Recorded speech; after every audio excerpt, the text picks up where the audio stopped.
Bonsoir à toutes et à tous. C'est toujours un plaisir de vous retrouver chaque mercredi quand il sonne 15 heures pour votre émission de jeunesse à 50 minutes entre nous. J'espère que vous vous portez bien. Nous revenons cet après-midi sur un sujet déjà abordé dans cette émission. Il s'agit de la réussite dans la vie. La question, faut-il nécessairement passer par la case école avant de réussir dans la vie, aller à l'école, fréquenter? Était la condition sine qua non pour dire qu'on a réussi dans la vie? Voilà, entre autres, les questions sur lesquelles nous revenons cet après-midi. Et justement, pour en parler, je retrouve mes amis du mercredi. Bonsoir et bienvenue. Bonsoir. Bonsoir. Comment est-ce que vous vous portez? Très bien, ça va. On va se présenter pour notre cher téléspectateur. Je vais commencer par ma gauche. Ici, c'est Justin Ouadé. Vous êtes? Je fais partie de l'équipe de la rédaction. D'accord. Oui, je suis Alexandre Avia, enseignant de français dans un établissement de la place. Merci. Roger Le Trésor Kamako, c'est un plaisir de retrouver Alexandre et Justin, de les trouver une fois encore, pour la première fois sur ce plateau. Bonsoir à Benjamin Réussira. Il m'a déjà présenté Benjamin Réussira. C'est moi, le fils adoptif de Marie. Ça fait plaisir de retrouver encore les téléspectateurs sur mercredi. Voilà. Merci d'avoir accepté notre invitation. Nous allons donc partir pour notre transition et revenir pour le débat.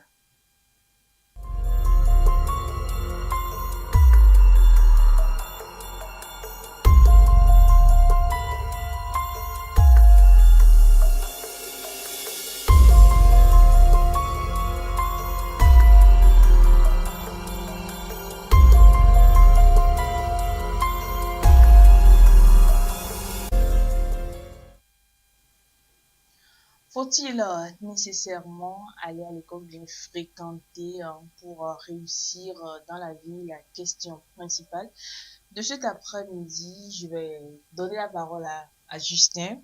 Alors, Justin, est-ce que d'abord, aller à l'école, est-ce que c'est obligatoire? Merci Brigitte pour la question. Et à cette question, je pense que je peux soulever deux volets. Aller à l'école, je pense que c'est important. Parce que aujourd'hui, vous allez voir, il y a certaines personnes, ils ont fréquenté, mais ils ont gagné aussi. C'est que ce qu'ils ont aujourd'hui, ils disent merci à Dieu parce que c'est grâce à l'école. C'est parce que papa lui est mis à l'école que aujourd'hui il est ceci, il est tant. Et il se glorifie par rapport à ça. Mais un peu esquivons ce côté, allons de l'autre côté où vous allez voir quelqu'un, nos frères, peut-être musulmans, excusez-moi pour ceux qui sont, oui, certains, ou d'autres personnes, et par exemple, ceux qu'on appelle généralement les médias, tout ça. La plupart, ils ne sont pas allés à l'école. D'autres, ils ne sont pas allés à l'école, mais ils gagnent leur vie aujourd'hui. Ils se sentent à l'aise, c'est-à-dire que ce soit du côté de leur famille, que ce soit dans la société, ils n'ont rien à se reprocher. Et tu vas voir que aujourd'hui, nous allons voir la plupart des entreprises même, comme vous voyez, il y a certaines personnes, quelqu'un qui crée son entreprise, vous allez voir quand vous fouillez même son cursus, il n'a jamais mis pied à l'école. Il n'a jamais mis pied à l'école. Ok, on va revenir pour les détails. Roger, est-ce qu'il est obligatoire moi, je pense que c'est une obligation d'aller à l'école aujourd'hui. Avec l'évolution actuelle, avec la technologie, l'évolution dans tous les domaines, je pense que tout le monde doit fréquenter.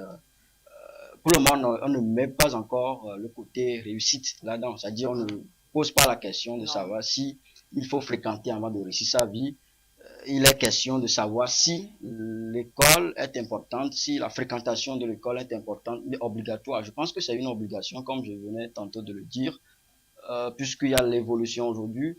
Quand je veux être concret dans mon analyse, je dirais que quand je prends les exemples qui sont devant nous, un monsieur qui n'a pas fréquenté peut se retrouver toutefois à un panneau qui indique que nous sommes à 500 km de Togwekopé. Mais le monsieur, comme il n'a pas fréquenté, il est là devant ce panneau, mais cette plaque, il demande encore d'après la localité, cette localité en question. Donc ça veut dire que l'école ne va pas nous apporter les choses très abstraites, ou bien, je ne sais pas comment le dire, de façon concrète, mais il y a des choses que l'école nous apporte. L'école a d'importance, je voudrais dire.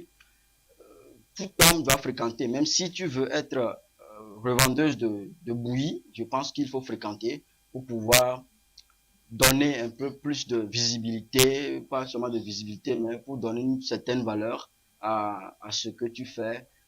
Dans tout domaine, il faut avoir fréquenté, il faut avoir mis pied à l'école. On ne parle pas quand même d'un diplôme quelconque ici, mais on est en train de demander s'il faut au moins mettre ses pieds à l'école, également mettre pied à l'école pour comprendre certaines réalités de la vie.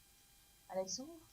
Oui, merci. Aller à l'école, c'est une bonne chose parce que ça nous permet de changer notre idée en fait, d'apprendre beaucoup de choses, Et puis quand on voit quelqu'un qui est allé à l'école, grâce à ses manières de penser, ses manières d'aborder les thèmes, on voit que cette personne est allée à l'école en fait. Donc sa manière de réagir dans la société, d'aborder les sujets, de prendre partie des choses en fait. Donc l'école a des potences capitales dans la vie de chacun. Les fils adoptés de Monia. Merci. Je crois que je vais dire la même chose que le grand frère Justin. En réalité, si nous analysons les choses aujourd'hui, il n'est plus important que nous allions encore loin avant de prendre position face à ce débat, sur ce sujet. Quand vous prenez l'école, si j'ai bien compris, l'école n'est pas obligatoire, mais l'école est importante. C'est-à-dire, dire aujourd'hui que l'école est obligatoire, moi je dirais que c'est blasphémé. Avec les réalités de nos jours, avec ce que nous endurons, avec ce que les gens ont enduré, avec ce que les gens vont encore endurer, dire aujourd'hui que l'école est obligatoire, je crois que c'est blasphémé. Peut-être que c'est trop dit, mais aller à l'école n'est pas obligatoire, mais aller à l'école est une nécessité. C'est-à-dire, l'école aide à construire la réussite, puisque c'est la question que vous allez peut-être nous poser plus tard. Aller à l'école va nous être utile, mais aller à l'école n'est pas obligatoire. Quand vous prenez en même temps ceux qui sont dans nos sociétés, avant que l'école ne vienne en Afrique, est-ce que les gens ne vivaient pas? Les gens vivaient. Est-ce que nos grands... C'est dans le passé. Nous sommes Roger, permettez que je puisse finir mon argumentaire. Quand nous prenons, par exemple, nos grands-parents, avant que l'école ne vienne avec l'avènement de la colonisation, les gens vivaient, les gens mangeaient. Oui, les gens vivaient, les gens mangeaient, et les gens ne sentaient pas la nécessité de l'école. Loin de moi l'idée de dire ce soir que l'école n'est pas importante, mais dire que l'école est obligatoire, je ne suis pas d'accord. Surtout qu'aujourd'hui, le paradoxe, c'est que c'est ceux-là qui ont beaucoup fréquenté qui sont les plus pauvres. Effectivement. Nul besoin de démontrer cela par A plus B sur ce plateau. Si vous voulez être le plus pauvre, pensez que c'est seulement l'école qui va vous faire réussir dans la vie. Quand vous avez déjà cette mentalité, c'est que votre solution est déjà prête pour que vous puissiez être le plus pauvre sur terre. Si vous avez pour ambition de devenir le plus pauvre, alors pensez que c'est l'école qui va vous faire réussir. L'erreur qu'on a toujours faite, c'est de faire comprendre aux gens que c'est l'école qui fait réussir. Puisqu'il est question de réussir, c'est-à-dire avoir aussi certaines choses et sentir la vie aussi facile comme on a l'habitude de le penser, s'il faut dire que c'est l'école, là il y a problème. En réalité, l'école ne l'est pas, mais l'école est un outil pour que nous puissions bien mener à bon port, comme Alexandre l'a dit. L'école peut m'aider à mieux réfléchir, l'école peut m'aider à bien faire ce que je suis en train de faire. Roger a donné un exemple que j'ai beaucoup aimé, il a parlé de revendeuse au bord de la route, je crois qu'il a parlé de conversion de bouillie. Si je vais à l'école que je comprends français, anglais, allemand, ça peut me servir, mais dire que l'école est une obligation, je ne suis pas d'accord. Voilà, Amanda. Oui, si nous disons que c'est une obligation, moi personnellement, je prends position, je le dis avec fierté que c'est une obligation, puisque Benjamin, il a fait une analyse qui est basée sur le passé, à l'époque d'Adam et Ève, où les gens vivaient à l'aise, ils vivaient confortablement, sans les réformes qui se font aujourd'hui, sans les changements qui s'opèrent aujourd'hui. Aujourd'hui, nous sommes au 21e siècle, 2023, et tout le monde sait que l'école est une obligation. C'est une obligation. Nous ne sommes pas en train de dire qu'il faut avoir le doctorat, qu'il faut avoir sa maîtrise, qu'il faut avoir... Non, aucun diplôme n'est ciblé ici. On est en train de dire, on est en train de demander s'il faut au moins mettre ses pieds à l'école, hein, vivre en société. C'est-à-dire, ce n'est pas seulement ce côté d'apprentissage que, ce n'est pas seulement ce côté didactique que l'école va nous donner. C'est-à-dire, on vous apprend que comment formuler une phrase, pas seulement ça, mais aussi le vivre ensemble également. C'est-à-dire, on ne vous apprend pas, mais toi-même déjà dans la société, tu t'apprends comment être en société, tu t'apprends comment vivre avec l'autre, avec l'autrui. Et mais quand on dit que c'est une obligation, nous prenons par exemple ce fait, on vous dit qu'avant de réussir, il faut apprendre. C'est-à-dire réussir dans le domaine scolaire, il faut apprendre. Ça devient une obligation. C'est-à-dire si vous n'apprenez pas, vous ne pouvez pas réussir. Vous pouvez... Je ne sais pas pourquoi les gens me... Ça veut dire que vous pouvez tout faire, vous pouvez aller, vous pouvez visiter tous les centres de prière, vous pouvez aller n'importe où, mais vous ne pouvez pas réussir. Si vous n'apprenez pas, vous n'allez pas réussir. C'est une obligation aujourd'hui que tout le monde aille à l'école. Dire que ce n'est pas une obligation, c'est trop dit. Je pense que c'est un peu paresseux. On va prendre d'abord l'avis de Justin, oui. Je pense que chacun a donné son point de vue, mais il y a un accent que je vais mettre tout à l'heure. Je pense que chacun a pu donner quelque chose qui est la réussite. Vous avez parlé de la réussite. Maintenant, la réussite en quel sens? Je pense que quand quelqu'un va à l'école et qu'il réussit, c'est-à-dire que cette réussite-là peut lui conduire à quelque part. La personne peut être au niveau CM2, avoir son CPD et après tout, on va lui voir dans un autre domaine, mais il excelle. Et je pense que l'école aussi lui est conduit là-bas. Donc, c'est pour l'accent que je relève jusqu'alors, c'est la réussite. Et je pense que chacun de vous a relevé cet accent où je pense que c'est M. Georges qui parlait que non, oui, que M. Roger, excusez-moi, qui disait que actuellement la question se pose de savoir si l'école est obligatoire. Mais on revient sur la réussite.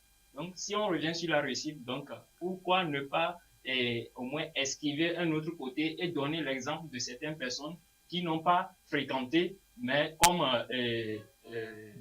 Benjamin l'a dit tout à l'heure, que dans le temps passé, comment les gens évoluaient, mais aujourd'hui, nous voyons cet aspect-là. Donc, je pense que la réussite, là, il ne faut pas qu'on se contredit ici ou bien... Alors, vous parlez de la réussite. Comment définis-tu justement la réussite? Quand on dit que quelqu'un a réussi dans la vie, ça veut dire quoi? C'est par quoi on peut mesurer? Est-ce qu'il y a un instrument qu'on doit utiliser pour mesurer que quelqu'un a réussi dans la vie?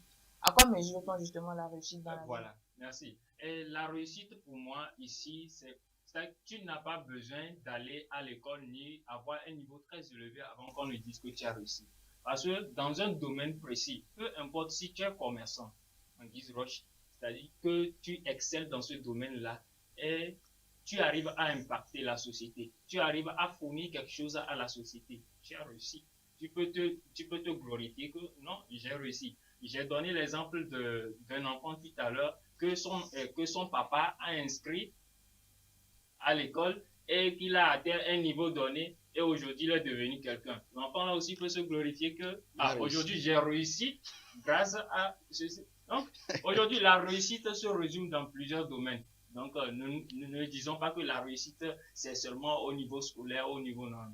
C'est-à-dire qu'il y a plusieurs domaines où on peut bien qualifier. La grand-maman aussi, c'est-à-dire que qui est de l'autre côté et que dont Benjamin vient de donner son exemple, c'est-à-dire que étant donné, par exemple, même s'il faut prendre ce qu'elle fait même, jusqu'à ce que aujourd'hui on peut dire nous sommes le fruit même de nos grands-pères, nous sommes le fruit même de nos arrières. Oui, voilà. Donc on ne peut pas, c'est-à-dire que mettre du côté la réussite dans un sens où c'est l'école seule. Non, non. Voilà. Et oui, pendant que Roger était en train de parler, je respecte bien sûr son avis ou bien son point de vue, mais je suis tenté de dire à notre cher téléspectateur de ne pas l'applaudir. Pourquoi? Parce qu'il risque de faire une erreur grave. Aujourd'hui, il suffit de voir la société, vous allez comprendre que l'école n'est pas une obligation. Je réitère ma phrase, l'école n'est pas une obligation. Allons en prévention routière, quand nous sommes sur une route et qu'on dit sens obligatoire, cela voudrait dire que si vous passez de l'autre côté, on va vous sanctionner. Vous êtes obligé de passer par ici. Par contre, quand je décide de ne pas aller à l'école, le gouvernement ne viendra pas me tasser ou me sanctionner. Mais toi-même, Vous tu voyez auras des déjà? répercussions après. Non, les répercussions, ça n'engage que moi. Oui, c'est ça. Quand on parle d'obligation, Voilà, cela veut l'obligation dire y est. que vous n'avez pas le choix. Or, aujourd'hui, nous avons le choix. Voilà pourquoi on parle de ministère de l'alphabétisation, où on invite les gens vers l'alphabétisation. Ce qui voudrait dire qu'on invite la personne. Quand quelque chose est une obligation, on n'invite pas la personne. On dit à la personne, fais-le, sans quoi tu auras telle sanction. Ce qui voudrait dire que jusque-là, nous ne sommes pas encore à l'étape. Peut-être qu'en sortant de ce studio, on va sortir un décret présidentiel pour dire que l'école est devenue obligatoire. Là, c'est que ce sera compliqué parce qu'on ira même chercher les vieilles mères au village pour les mettre à l'école parce que l'école est obligatoire.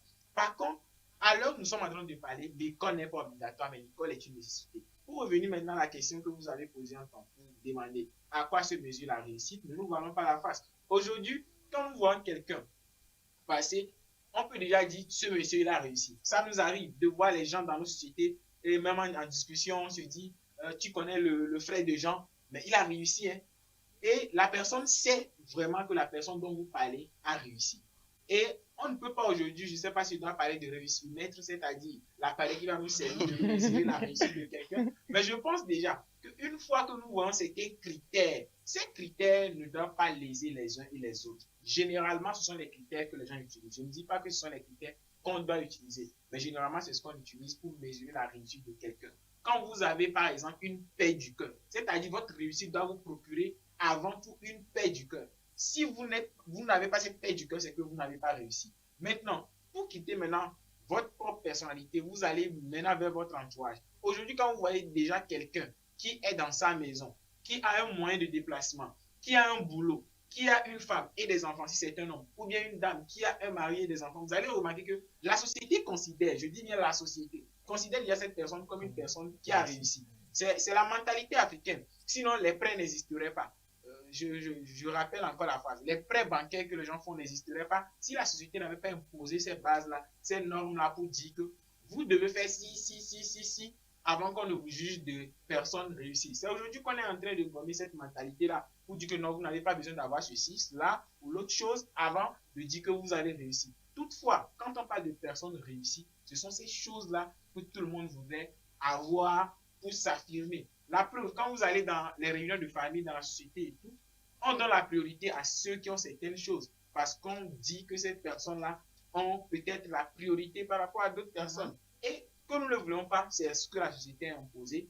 Et on ne peut pas s'empêcher aussi d'avoir ces choses. Aujourd'hui, nul ne peut me dire que lui, il préfère vivre en location à vie que de vivre chez soi. Nul ne peut le dire. Nul ne peut dire que lui, il préfère par exemple marcher tous les jours pendant qu'il a la possibilité de s'acheter une voiture. Ce qui voudrait dire que si nous arrivons déjà à cette étape, c'est que nous pouvons dire nous avons réussi. C'est cette réussite-là que nous, généralement, dans la société, nous voyons les gens utiliser. Ce sont ces critères que les gens utilisent pour dire que vous avez réussi. Maintenant, par rapport à vous-même, quand vous arrivez à votre pseudo-horizon, vous avez réussi. Tout individu a un horizon. Quand vous grandissez déjà, vous quittez l'adolescence, vous aspirez déjà à des choses. Vous voulez avoir tel boulot, vous voulez avoir tel poste, vous voulez avoir telle entreprise. Quand vous titillez déjà cette réalité, vous vous sentez réussi et les gens osent jusqu'à dire, ce n'est pas prétentieux, je pense plutôt que c'est audacieux. Les gens disent, j'ai réussi. Et c'est bon à y entendre. Je crois que c'est en cela que réside la réussite. Alexandre? Oui, réussir, c'est avoir une situation, et fonder une famille, faire ce qu'on veut, quand on veut et comment on le veut. Donc c'est ça quoi.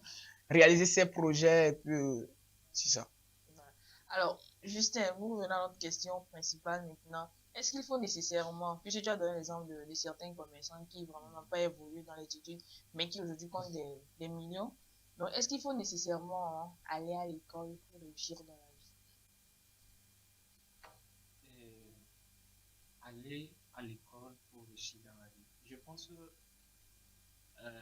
nous revenons sur certains dires que nous avons déjà évoqués et je vais rappeler cela. Et je suis toujours sur mon point. C'est-à-dire, aller à l'école avant de réussir, c'est pas obligé. C'est pas nécessaire. Ce n'est même pas nécessaire. Ce n'est même pas nécessaire. Vous voyez, Ce n'est aujourd'hui, même pas nécessaire. Ce n'est pas Oui. vrai d'ailleurs. ce n'est pas vrai, c'est pas vérifié.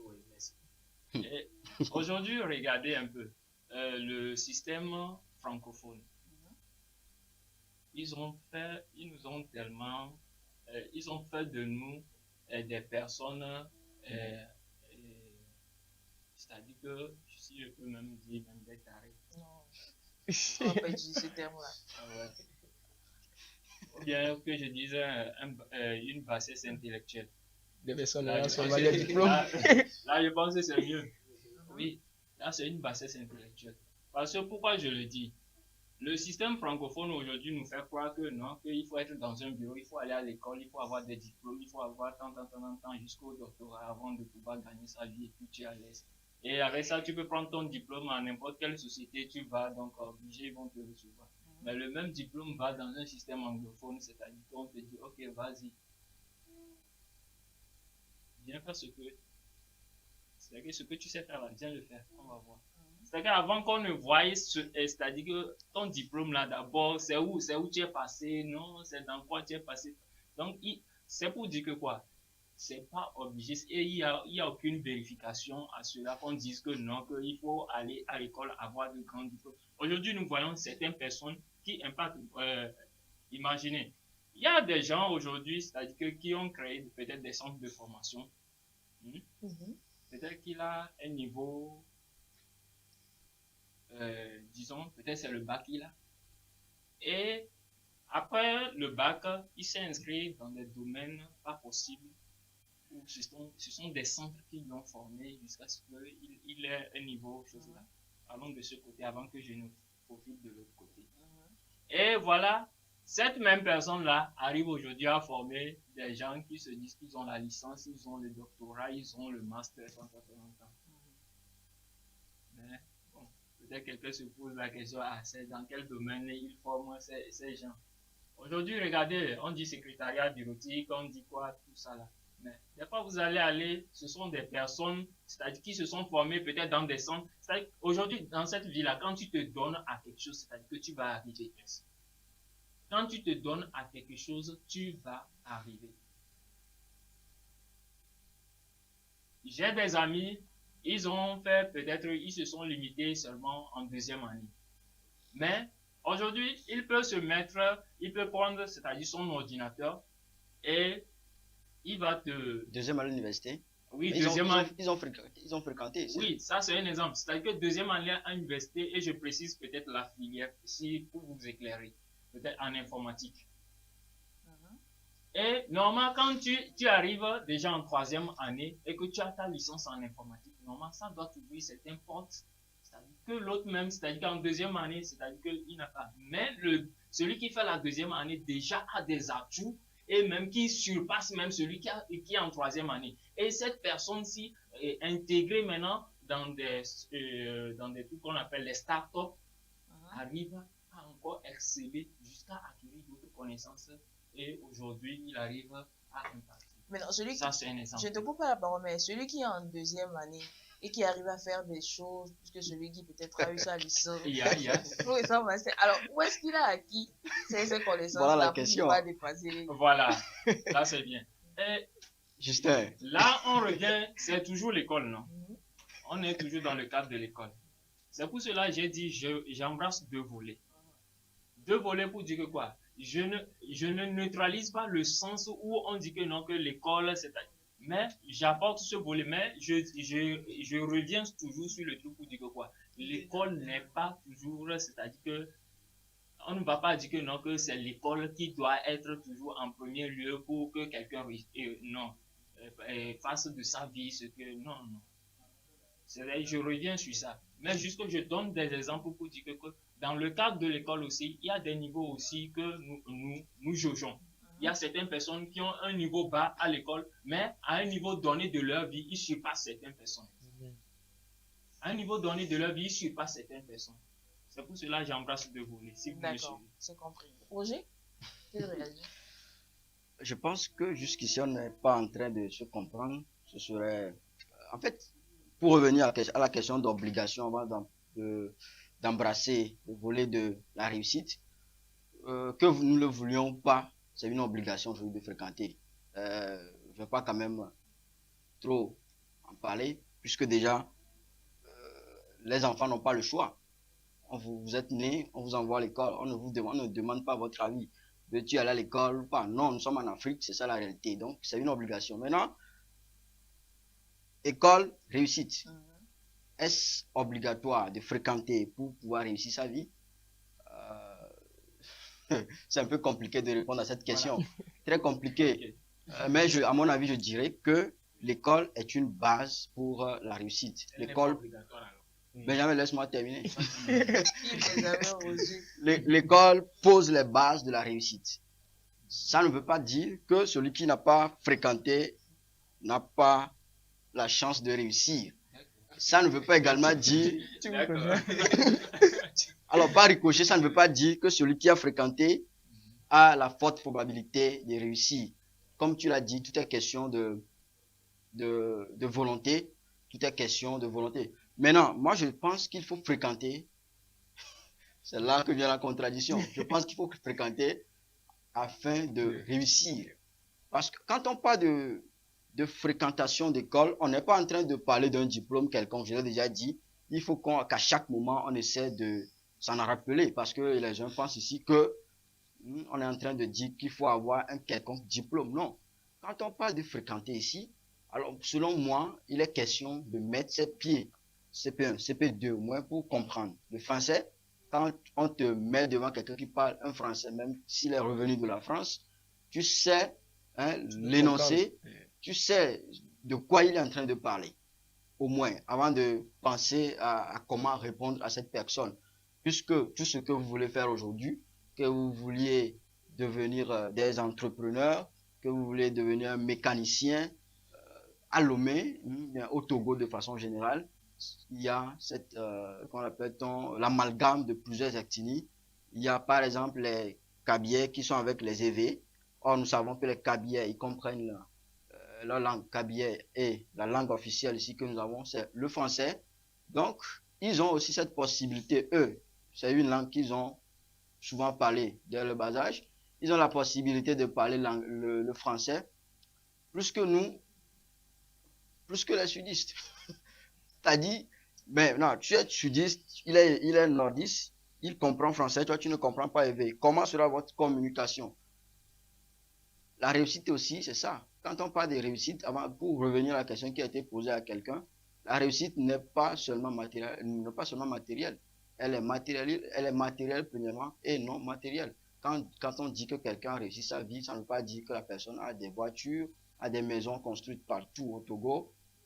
Mais aussi, il faut que dans le domaine que tu es, si tu es journaliste, tu vois ton début, tu vois l'heure actuelle ou ton temps présent, il faut voir si tu as réussi ou pas. Si tu n'arrives pas à poser ta voix au début, mais tu as fait déjà 15 ans dans le domaine, mais le problème persiste, je pense que tu n'as pas réussi. C'est la même chose chez les mécaniciens. Tu n'arrives pas à dévisser, mais tu as fait déjà 30 ans dans le domaine. Je pense que il faut revoir, il faut aller au village pour revoir ta tante. Maintenant, c'est ça qu'on appelle, c'est ça que moi je dis d'ailleurs qu'il est un peu obligatoire d'aller à l'école, pour pouvoir poser sa base de réussite. Voilà. Alexandre?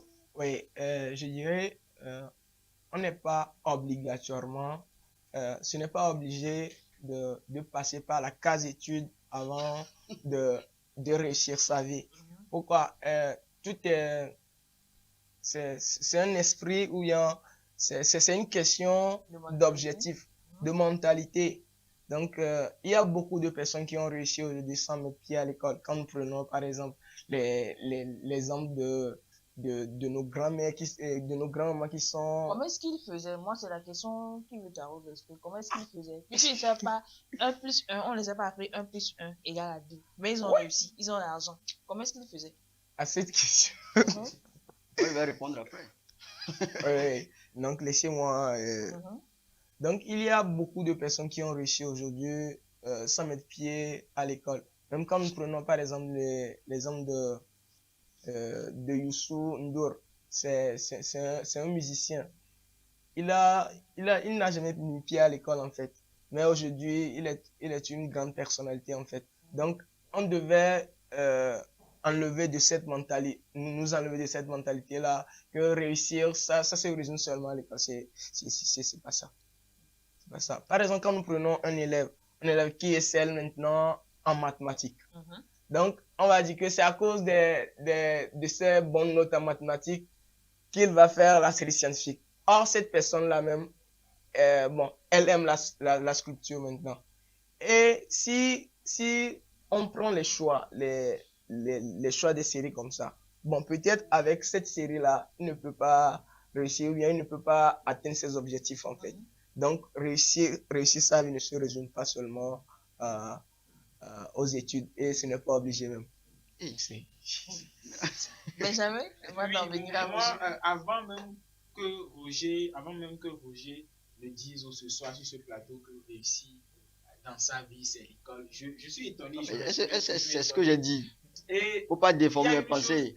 J'ai dit qu'il faut fréquenter, il faut réussir aussi. Que l'école, c'est la base. L'école est la base ne voudrait pas dire que l'école est obligatoire. L'école n'est pas sine qua non à la réussite. D'ailleurs, même la Bible, le Coran, tout ça là ne disent pas qu'il faut aller à l'école, sinon c'est un péché. Quand vous n'allez pas à l'école, vous n'êtes pas en déphasage avec les lois religieuses. Cela voudrait déjà dire trop d'études fatigue le cerveau. Cela voudrait déjà dire que la base là qu'il avait posée pose problème. Maintenant, pour revenir à votre question que vous avez posée, aujourd'hui, vous allez voir que les gens ont réussi. Et j'avais déjà posé les critères de la réussite. Je m'abstiens de répéter encore cela.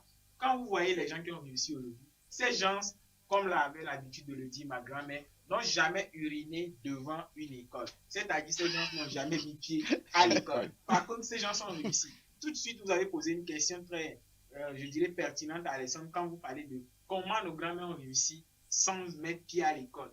Moi, je ne savais pas. J'étais en classe de 6e avant de savoir que ma grand-mère maîtrisait la règle de 3. Cette règle-là qu'on nous enseignait au CM1, c'est-à-dire on dit 1 œuf coûte 100 francs, 2 œufs vont coûter combien?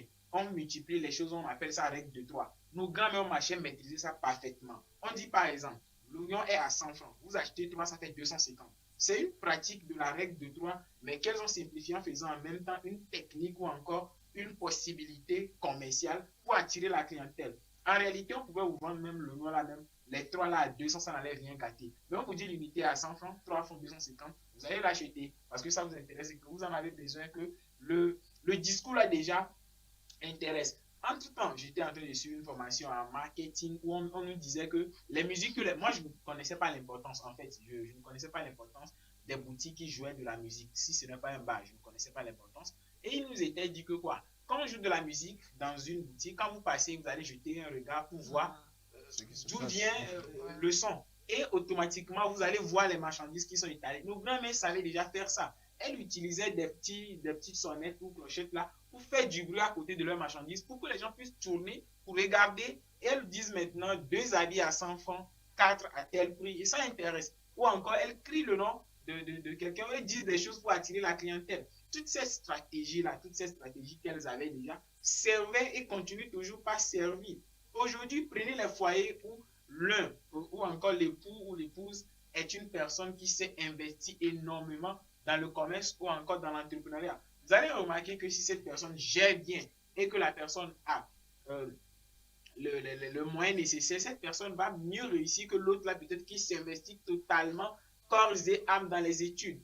Et donc on comprend, on ne peut plus clair que le débat n'est plus à faire quand on voit déjà les gens qui ont réussi ne se sont pas forcément intéressés à l'école. C'est après qu'ils ont eu besoin de l'école. On avait déjà dit sur ce plateau que l'école n'est pas obligatoire d'ailleurs. Et on peut utiliser l'école pour mieux faire, mais l'école n'est pas quand même à poser comme condition que si je ne vais pas à l'école, je ne vais pas réussir. Non, il faut qu'on s'en laisse là dans la tête et qu'on oublie cette manière-là de faire. Elle est obsolète. Et sinon, si nous restons toujours dans cette logique, nous risquons d'induire nos prédécesseurs en erreur. Aujourd'hui, en dehors du programme scolaire dont parlait Justin dans son intervention, nous allons remarquer que aujourd'hui, quand vous vous investissez totalement dans l'école et que vous ne pensez qu'à l'école, vous allez remarquer que vous avez des connaissances, mais vous n'avez pas des compétences. Et je pense que c'est à cela que pensaient les autorités éducatives quand ils ont pensé à l'APC, approche par compétence. Parce que vous finissez, mais vous ne savez pas, par exemple, prendre la parole devant un public. Parce qu'on ne vous l'a jamais appris, à part le fait que vous, à l'école, à part le courant Marefan de Benguela, la superficie du Togo et ces consoles-là. Qu'est-ce qu'on a par exemple appris à l'école qu'aujourd'hui Roger peut me dire qu'il a utilisé d'emblée dans la société sans conversion, je dis bien, sans conversion, c'est-à-dire il n'a pas essayé de métamorphoser cela avant de l'utiliser.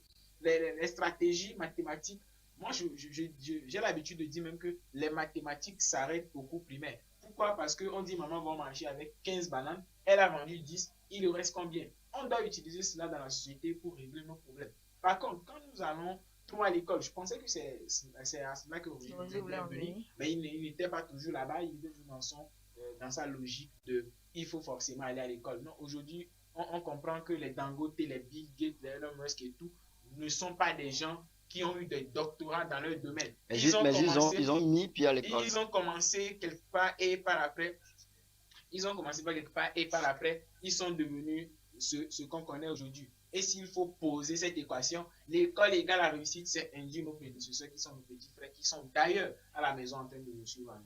Je pense que jusqu'ici, on ne se comprend pas. Je l'avais déjà dit. On est en train de dire qu'il faut au moins mettre pied à l'école. Je suis en train de dire, rectification, je suis en train de dire qu'il faut mettre au moins pied à l'école. CP1, CP2, je ne sais pas, je ne vais pas limiter quelqu'un par rapport à son étude scolaire, mais je pense qu'il faut au moins mettre pied à l'école.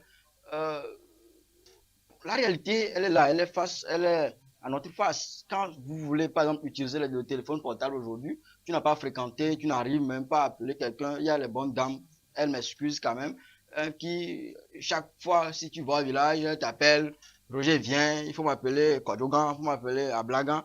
Parce qu'elle-même, c'est elle-même qui avait enregistré ce numéro dans leur téléphone, mais elle n'arrive, bon, c'est pas elle-même. Tu vas te contredire.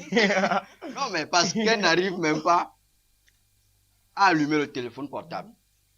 Jusqu'à enregistrer, arriver au point où enregistrer le numéro, c'est déjà un problème. Donc ça veut dire, quand je suis en train de dire qu'il faut fréquenter, je suis en train de dire qu'il faut mettre pied à l'école. CP1, CP2, où tu trouves le téléphone portable, aujourd'hui, tu sais que c'est le vert qui te permet de décrocher l'appel, c'est le rouge qui te permet de le raccrocher. Ça vaut. Ces petites choses-là ont leur valeur. Maintenant, quand Benjamin est en train de dire que les gens de l'époque passée, les gens du temps passé ont réussi leur vie, je pense que, je l'ai déjà dit, il faut le répéter, il y a une citation qui dit « Le monde change et nous devons vivre avec le temps ». Les gens qui avaient réussi, c'est par rapport à leur époque. Aujourd'hui, il y a, je ne sais pas comment, mais le blanc, tu es dans les mains du blanc.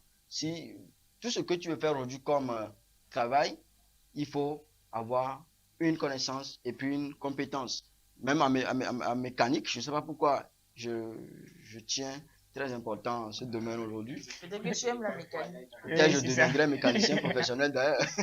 Même les mécaniciens aujourd'hui, ils doivent présenter leur CV. Quand tu n'as pas fréquenté, tu sais de quoi on parle. Quand on parle de CV, tu sais ce qu'on veut dire. On te dit curriculum vitae, tu te demandes c'est quoi. Aujourd'hui, il faut qu'on soit clair, réaliste. L'école est importante pour la réussite humaine. Si tu veux réussir, il faut fréquenter. Même les gardiens aujourd'hui, ils ont besoin de présenter leur CV. Hein. Les sécurités que nous voyons devant les banques, postes, Ecobank, etc. dans les maisons, les autorités, il faut avoir une connaissance, il faut avoir une compétence. Il faut rédiger d'ailleurs une lettre de demande avant de devenir un simple agent de sécurité. Donc, il faut qu'on se dise la vérité. Je reviens sur mes propos dits à l'entame de l'émission. L'école ne veut pas dire réussite. Et également, la réussite ne veut pas dire fréquenter. Qu'il faut fréquenter. Alexandre, tu veux rebondir? Oui, bon, je tiens à ma parole, je dis le caractère obligatoire de l'école n'est pas d'importance en fait. Parce que on nous oblige à faire certaines choses à l'école qui ne sont pas en corrélation avec ce que nous traversons avec la réalité. Par exemple, on dit on dit 2x plus 1 égale quelque chose comme ça. Et maintenant, qu'est-ce qu'on va faire avec ça dans la société? Pas la mathématique, mon cher. Non, on va faire quoi avec ça dans la société? Donc, ça t'apprend à réfléchir. Alors, c'est vrai que c'est pas la question du jour, mais est-ce qu'aujourd'hui, nous avons compris l'objectif ou bien le but que visaient nos enseignants quand ils nous montraient ces... En fait, En fait, moi, quand on disait même, quand vous ne réussissez, quand vous n'apprenez pas, vous n'allez pas réussir. Bon, ça me chamboulait parce que réussir dans la vie, c'est autre chose que réussir à l'école. Ça, eux, ils disent seulement réussir à l'école. Réussir à l'école, c'est avoir des bonnes notes et puis c'est tout. Ça ne signifie pas réussir dans la vie. Réussir dans la vie, c'est avoir un esprit positif, avoir des objectifs et passer à l'action. Donc, c'est Je pense que il y a quelque chose par rapport à la réussite qu'on n'a pas encore dit. Par exemple, quelqu'un qui a pour viser, qui a pour objectif de devenir un enseignant de français, par exemple, il voit qu'il vient à l'université, il n'arrive pas à valider les UE, il n'a que validé 20 crédits durant tout son parcours de licence, il n'a pas pu obtenir son diplôme de licence. Donc ça veut dire, il sait qu'au moins en football, il est bon, il peut jouer. On n'a pas besoin de son diplôme de licence avant qu'il ne devienne un joueur. Maintenant, il se lance dans ce domaine, il joue, il n'a pas réussi sa vie. Selon moi, il n'a pas réussi parce qu'il n'aura pas la paix du cœur. Il ne se sentira pas bien dans ce domaine parce que ce n'est pas son objectif. Son objectif, c'est de devenir un enseignant de français, de précision. Mais c'est ça, je suis là, je joue aujourd'hui au football, c'est pas ma vision, je peux être la star de tout le monde, je peux être le number one aujourd'hui, mais si le football n'est au début, mais jusqu'à l'heure où je continue ma carrière de footballeur, si je ne suis pas à l'aise dedans, malgré mes exploits, malgré les réussites mon succès, je n'ai pas encore réussi. Benjamin? Oui, quand Roger était en train de parler, j'ai comme l'impression qu'il permet que je le dise, qu'il a peut-être oublié certaines informations que je n'ai rien oublié, Benjamin. Oui, pourquoi? Parce que il n'a pas sans doute oublié le célèbre artiste ivoirien là, Akucho officiel, qui aujourd'hui se fait de l'argent avec ce qu'on pourrait appeler en guillemets du n'importe quoi. Comment est-ce qu'il a commencé? Tout le monde a vu dans ce pays comment est-ce qu'il a commencé. J'ai déjà dit que la réussite n'est pas seulement financière, comment est-ce qu'il a commencé? On a vu comment est-ce qu'il a commencé et il s'est détourné de son chemin. Par après, quand on lui a posé des questions, moi-même j'ai été étonné quand il a dit que son intention n'était pas d'être influenceur, mais c'est de faire de l'influence pour devenir, c'est-à-dire faire une reconversion pour être maintenant artiste, puisqu'il avait besoin de l'audience. Et il a donc invité l'audience, et maintenant qu'il a de l'audience, il a imposé maintenant ce qu'il veut à son audience. Il n'y a pas que lui. George Weah, le président libérien, si je ne me trompe, a longtemps fait ses preuves sur le terrain ou encore sur la pelouse. Et maintenant, quand il a quitté le monde du football, nul ne peut imaginer qu'un jour, que ce monsieur serait le président d'une nation. Et je pourrais dire même que ces deux professions, sinon ces deux domaines-là sont extrêmement contradictoires. C'est-à-dire, on ne peut pas imaginer aujourd'hui voir un footballeur, je ne dis pas que c'est impossible, mais généralement, on n'imagine pas quelqu'un sorti du terrain et finir sa carrière là-bas, revenir président. Toutefois, ce que je voudrais dire à Roger, c'est quoi? On peut avoir un horizon, mais on a un plan A, plan B, plan C, l'alphabet a 26 lettres, vous pouvez avoir un plan Z si vous voulez. Ah, mais ce que moi je suis en train de dire, c'est que ça ne fait même pas partie de tes plans. C'est ce que moi je suis en train de dire. Non, le plan, on ne peut pas avoir un seul plan de vie. C'est pourquoi il y a dit tes plans. Tes plans A et un plan B. C'est pourquoi il y a dit tes au pluriel. Si vous imposez déjà la condition selon laquelle la personne a envie de devenir professeur de français, vous savez, il y a des gens qui choisissent des professions, quand vous leur demandez, c'est pas forcément la profession au sens strict du mot qui les intéresse. Oui. Quelqu'un peut vous dire, par exemple, j'étais avec une amie slameuse qui en temps n'a plus fait du slam et elle me disait qu'elle aimait le public, que tout ce qui est public l'intéresse. Donc, ce n'est pas le slam en soi qui l'intéressait, mais c'est de se faire écouter par un public qui l'intéressait. Et en temps, elle a trouvé une association où elle parlait à c'est-à-dire à toute une population, et ça a essayé de supprimer cette partie qui est le slam. Cela ne voudrait pas dire qu'elle est peut-être pas bonne en slam, mais cela voudrait dire que l'objectif là qu'elle a en soi. Il y a des jours où il y a des fois où nous n'arrivons pas quand même à déceler aussi ces choses-là qui nous arrivent, ou encore ces pulsions qui nous amènent vers notre réussite. Et c'est ce qui nous amène à dire non, j'aimais tel. Et vous allez voir aujourd'hui, nous avons des jeunes très désorientés dans la société ou dans la cité qui ne savent pas où ils vont qu'au gré du vent parce qu'ils ne savent pas ce qu'ils veulent avoir. Voilà, on constate que les avis divergent sur la question faut-il nécessairement passer par l'école pour réussir dans la vie. Roger, ton mot de la fin? Mon mot de la fin, c'est de revenir sur ce qu'il a dit, c'est de dire que je l'avais souligné, hein, que l'école est importante, la réussite, elle est obligatoire, mais nous ne devons pas limiter Le fait de limiter le sujet, soit dit que si je fréquente, ça veut dire que j'ai la chance de réussir. C'est-à-dire, la fréquentation de l'école est une base, c'est ce que je veux dire. L'école est la base de la réussite. Il faut que tout le monde fréquente, il faut qu'au moins tout le monde mette ses pieds à l'école pour avoir au moins, je vais le lâcher finalement, au moins son BPC aujourd'hui. Alexandre? Oui, aller à l'école, c'est pas obligatoire. C'est pas obligatoire. Parce que... Oui, je m'arrête là, je m'arrête là. Mais jamais.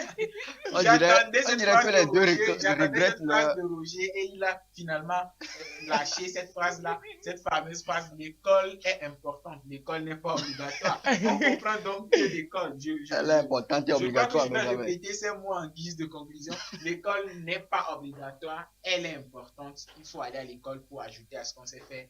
Un pied à l'école, un pied dans le business, ça peut aller. Voilà, le message est passé. Nous sommes donc arrivés à la fin du débat. Nous allons partir donc pour la dernière rubrique de cette émission, Top secret de la langue de Molière.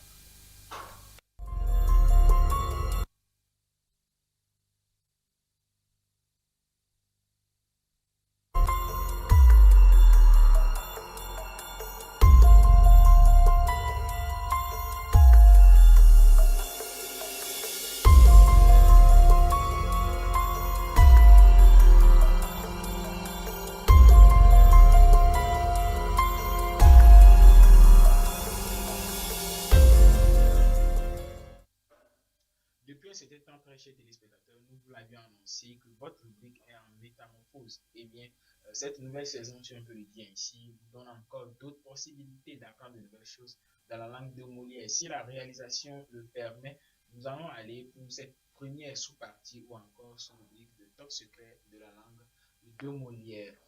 L'œil de Molière, comme on a l'habitude de le faire depuis un bon moment maintenant, nous avons des affiches qui s'en fichent en guillemets de la langue de Molière, tellement près du terrain qu'on se sent comme un adjoint. Tellement près du terrain qu'on se sent comme un adjoint. Quand nous voyons cette phrase, tellement ne pose pas problème, c'est le prêt là qui pose problème.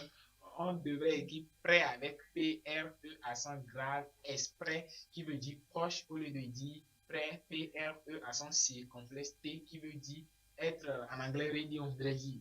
Donc, il faut changer le prêt là-bas sur cette affiche. Je crois que ça ne va pas poser en torse à la langue de Molière. L'affiche là donc pose problème et nous devons corriger le prêt, je disais, P-R-E accent circonflexe, T, on doit remplacer par P-R-E-S pour que le mot ne pose pas problème à la phrase. L'image suivante.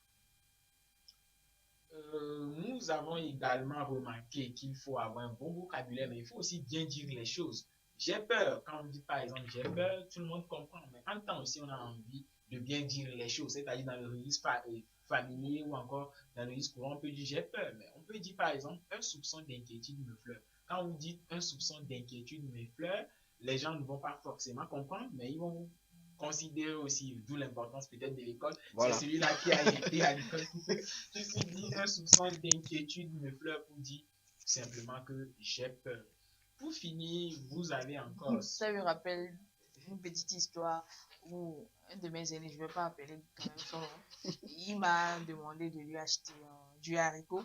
Et puis il a dit, quand je vais chez la dame, que la dame saupoudre un peu du gari sur le haricot. Juste dit simplement, achète-moi du haricot et du gari. Il a imploré tellement de saupoudrer un peu du gari. C'est parce qu'il a fréquenté. C'est juste pour rire. Et c'est intéressant. Mais c'est bien aussi, quand il dit saupoudrer, même si vous n'avez pas compris, vous allez un peu rire et puis vous allez lui demander. Et ça fait du bien d'apprendre de nouvelles choses. Voilà donc pourquoi on n'a pas encore de nouvelles choses dans notre téléspectateurs. Pour finir, nous avons cette image depuis un certain temps. Vous avez remarqué que cette rubrique est tentée peut-être de disparition, cette partie-là, mais elle est revenue. Comment est-ce qu'on appelle en français? Nous avons aussi l'habitude de l'appeler sandwich. Et nous pensons que c'est cette garniture-là qu'on met dans le pain qu'on appelle sandwich. Non, arrêtons de penser comme cela. C'est la tranche de pain. La tranche de pain dans laquelle on met les choses qu'on appelle le sandwich. Si la réalisation peut nous apporter la définition, ce serait très bien. C'est la tranche de pain, voilà. Le sandwich dans le dictionnaire, nous allons voir que c'est deux tranches de pain beurrées entre lesquelles sont placés des ingrédients, du jambon, tout ce que nous voulons pour que nous puissions manger. Ce n'est pas ce que les bonnes dames font qui est de couleur noire, là qu'on appelle Des sandwich. saumons fumés. Voilà, il faut qu'on évite de penser comme cela. Le sandwich, c'est quand le pain pardon, est coupé en deux parties et qu'on met des choses là-dedans. C'est ce qu'on appelle sandwich. Voilà donc qui m'a fait un top secret de la langue de Molière. On l'avait annoncé, les téléspectateurs peuvent maintenant faire top secret de la langue de Molière avec nous en nous envoyant quelques objets qu'ils ont peut-être eu du mal à nommer en français. On va faire des recherches ensemble et revenus 93 49 45 45. Vous pouvez nous faire des retours. On fera le plaisir de vous revenir.